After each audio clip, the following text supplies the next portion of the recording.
Hi friends, வணக்கம். நான் இன்றைக்கி எங்கள் வீட்டில் சோயா செஞ்சேன். மீல் மேக்கர் கிரேவி செஞ்சு ஒரு சப்பாத்தி செய்யலாம்.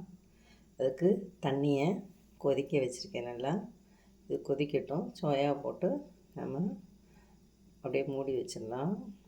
வார்மாக இருந்தால் போதும். நான் சின்ன சோயா தான் எடுத்திருக்கேன். சோயா இது நீங்கள் பெருசாக இருக்கிறது எடுத்துக்கோங்க.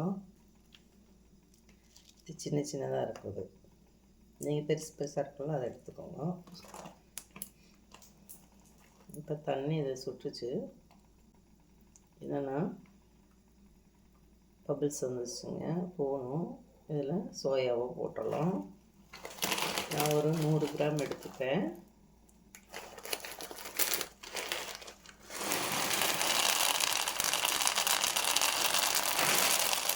சின்ன சின்னதாக இருக்கிறதுனால சோயா நிறையா வரும். ஆஃப் பண்ணிட்டேன் ஸ்டவ்வை. கொஞ்சம் நேரம் மூடி வச்சிடலாம். அதை கலந்து விட்டுட்டு இப்படி கலந்து விட்டுட்டு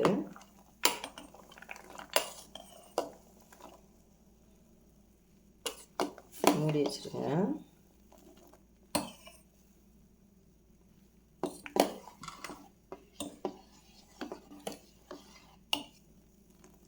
மூடிடலாம். இதில் லைட்டாக உப்பு போட்டுக்கோங்க. கொஞ்சம் அது உப்பு பிடிக்கட்டும்.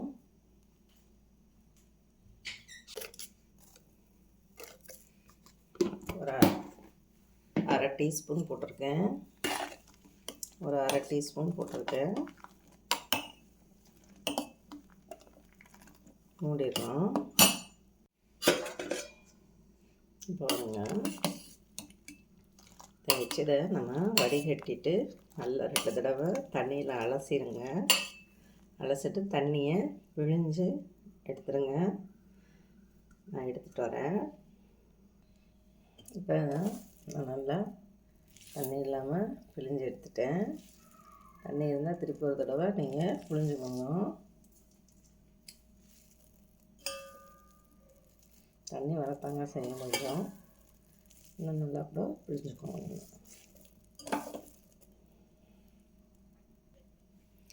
இதில் கொஞ்சம் இஞ்சி பூண்டு பேஸ்ட் போட்டுக்கலாம்.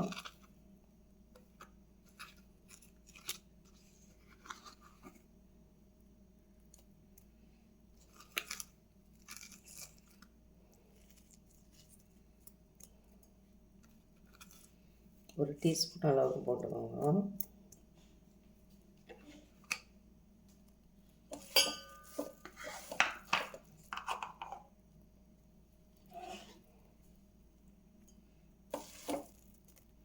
அப்படியே இதில் ஒரு 2 டேபிள் ஸ்பூன் அளவுக்கு, அதாவது ஒரு குழிக்கரண்டி அளவுக்கு தயிர் சேர்த்துக்கோங்க.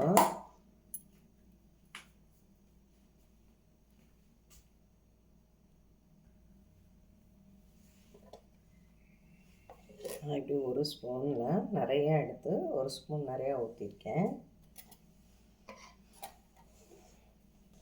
இதை இப்போ கலந்து விட்டுக்கலாம்.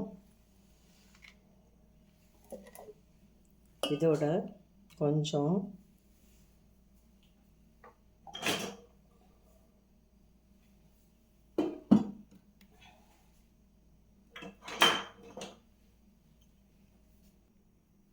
இதில் ஒரு 1/4 டீஸ்பூன்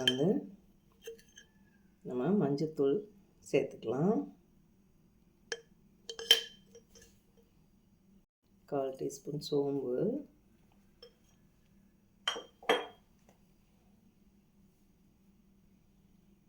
கரம் மசாலா நான் வீட்டில் அரைச்சதுங்க. நான் வீடியோவில் போட்டிருக்கேன், சேனலில் பாருங்கள். சீரகத்தூள் ஒரு 1/2 டீஸ்பூன்.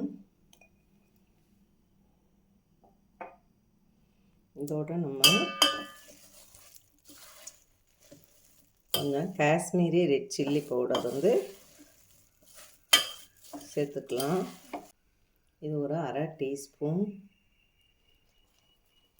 கொஞ்சம் காரத்துக்கு கார மிளகாத்தூள் போட்டுக்கோங்க. கொஞ்சம் சிக்கன் மசாலா போட்டுக்கோங்க. இது நார்மல் சில்லி பவுடருங்க. அது ஒரு 1/4 டீஸ்பூன் போட்டுக்கோங்க. உங்களுக்கு உரப்பு தகுந்த மாதிரிக்கு நீங்கள் போட்டுக்கலாம். அதாவது சிக்கன் மசாலா போட்டிருக்கேன்.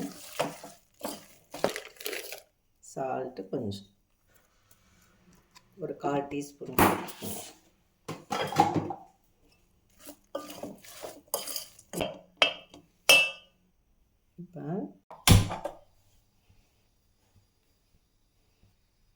இப்போ கடாய் சூடாகுது.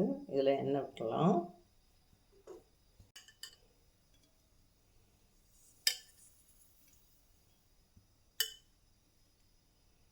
இந்த ஸ்பூனுக்கு ஒரு 4 ஸ்பூன் விட்டுருக்கேங்க. இப்போ ஆனியன்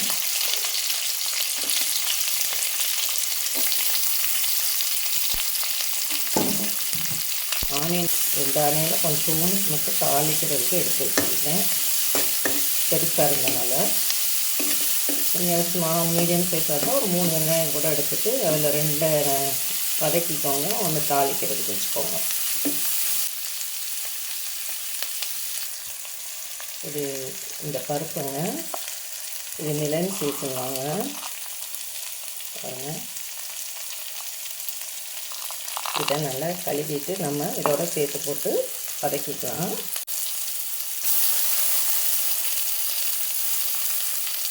இது வந்து 1 டேபிள் ஸ்பூன் அளவுக்கு எடுத்துருக்கேங்க. ஏன்னா நான் முந்திரி எதுவும் போடலை, இது மட்டும்தான் போட்டிருக்கேன். முந்திரி பருப்பு போட்டிங்கன்னா இதை கம்மி பண்ணிக்கோங்க. இது வந்துங்க மஞ்சத்தூள், காஷ்மீரி சில்லி, கார சில்லி, கொஞ்சோண்டு ஜீரகத்தூள், கொஞ்சோண்டு சோம்புத்தூள் போட்டிருக்கு. இதை ஒரு கிண்டு கிண்ணோடனே இதில் தக்காளி பழத்தை போட்டிருக்குங்க. மசாலா வந்து கருகிடக்கூடாது.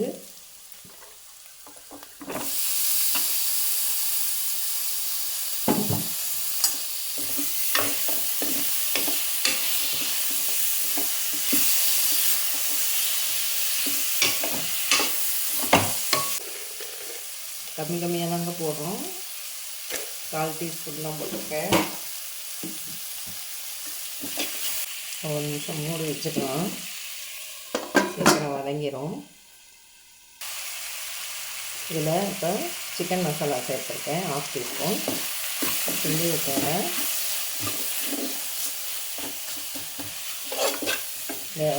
கொஞ்சம் தயிர் விட்டுக்கலாம்.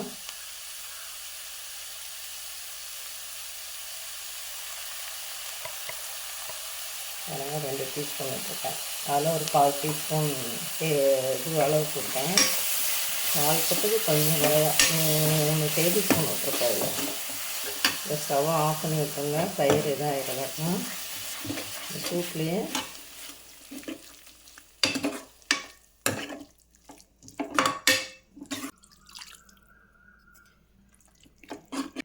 இதை ஆற வச்சுருவோம்.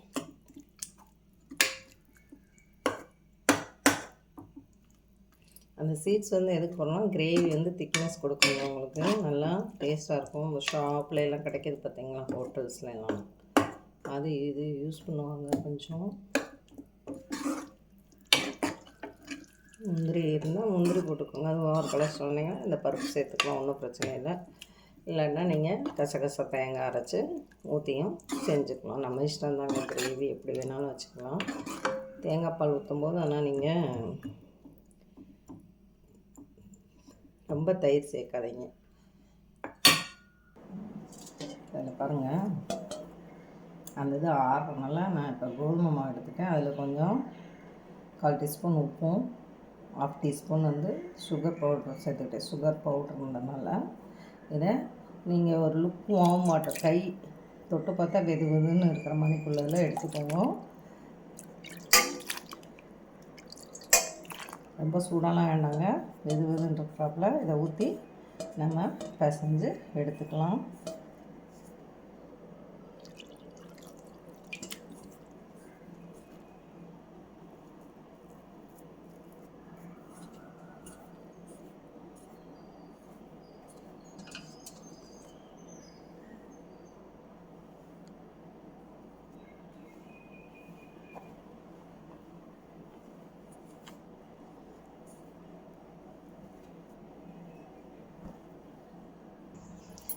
சப்பாத்தி மாவு பிசைஞ்சாச்சுங்க. நம்ம மூடி வச்சுட்டு நம்ம அடுத்ததை கிரேவிக்கு என்ன செய்யலான்றதை பார்க்கலாம்.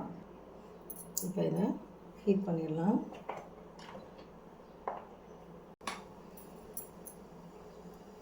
சூடாகட்டுங்க. இதில் லைட்டாக எண்ணெய் விட்டுக்கோங்க. அது சூடாகட்டும்.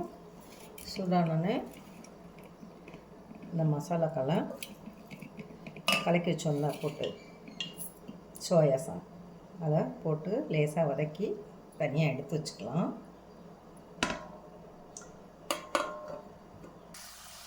இப்போ ஸ்டவ்வை நல்லா ஆன் பண்ணிவிட்டு போட்டு கிளறி ஒரு 2 நிமிஷங்க வேகட்டும். அதுக்குள்ளே கிரேவிக்கு நம்ம அரைச்சிடலாம். இப்போ தனியாக அங்கே எடுத்து வச்சுட்டேங்க. இதை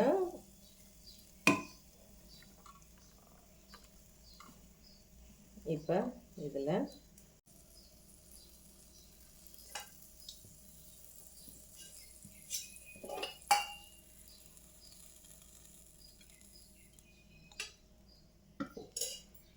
இப்போ 1 டீஸ்பூன் அளவுக்கு எண்ணெய் விட்டுக்கோங்க.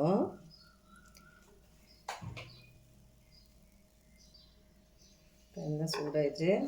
கொஞ்சோண்டு தாளிக்க நம்ம வெங்காயம் போட்டுக்கலாம்.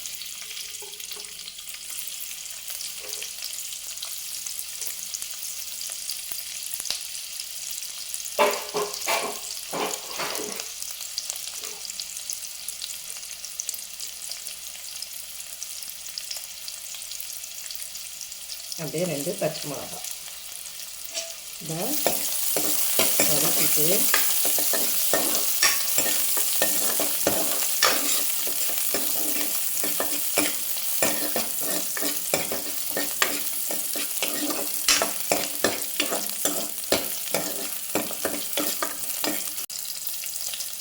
நம்ம சோயாவில் மட்டும்தாங்க கொஞ்சம் ஜிஞ்சர் கார்லிக் பேஸ்ட் போட்டோம். தாளிக்கிறதுக்கு போட்டு அரைக்கலை. நான் அந்த இதில் போட்டுறேன். கொஞ்சம்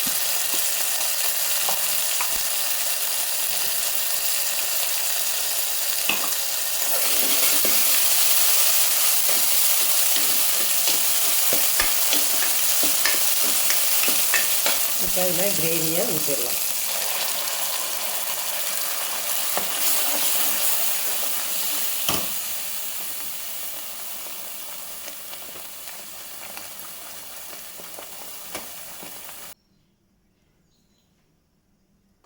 இப்போ இது நல்லா கொதிச்சிருச்சுங்க.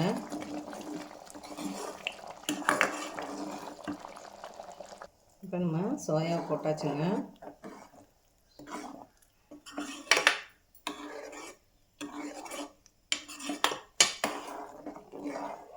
இப்போ சால்ட்டு தேவையாக இருந்துச்சுன்னா நீங்கள் போட்டுக்கலாம். எனக்கு சரியாக இருக்குங்க.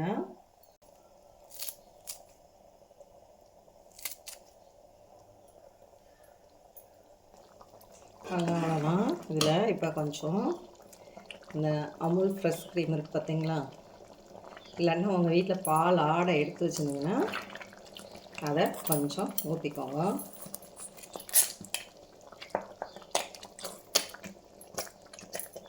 அவ்வளோதாங்க.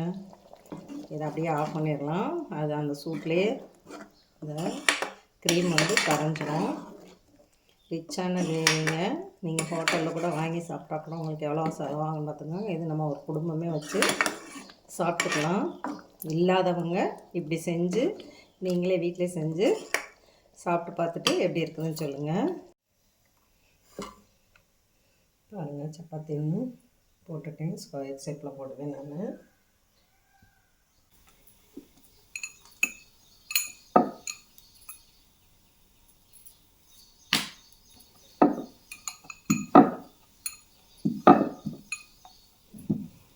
இப்போ திரட்டிட்டிங்களா, இதை ஒரு ஃபோல்டு இப்படி பண்ணிக்குவோம். இதை ஒரு ஃபோல்டு இப்படி பண்ணிக்கோங்க. இதை இப்படி பண்ணிக்கோங்க, இப்படி பண்ணிக்கோங்க. இதை இப்படி உருட்டினீங்கன்னா உங்களுக்கு ஸ்கொயர் ஷேப் வந்துடும். இப்படி செஞ்சு பாருங்கள்.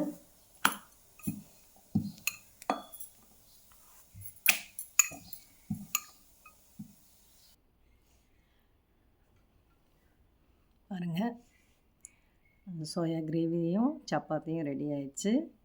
லஞ்சுக்கு நீங்களும் உங்கள் பிள்ளைங்களுக்கு இதை செஞ்சு கொடுத்து அனுப்புங்க. உங்கள் கமெண்ட்டை சொல்லுங்கள் எப்படி இருந்ததுன்னு. மற்றவங்களுக்கு இதை ஷேர் பண்ணுங்கள், லைக் பண்ணுங்கள். தேங்க்யூ ஃபார் வாட்சிங்.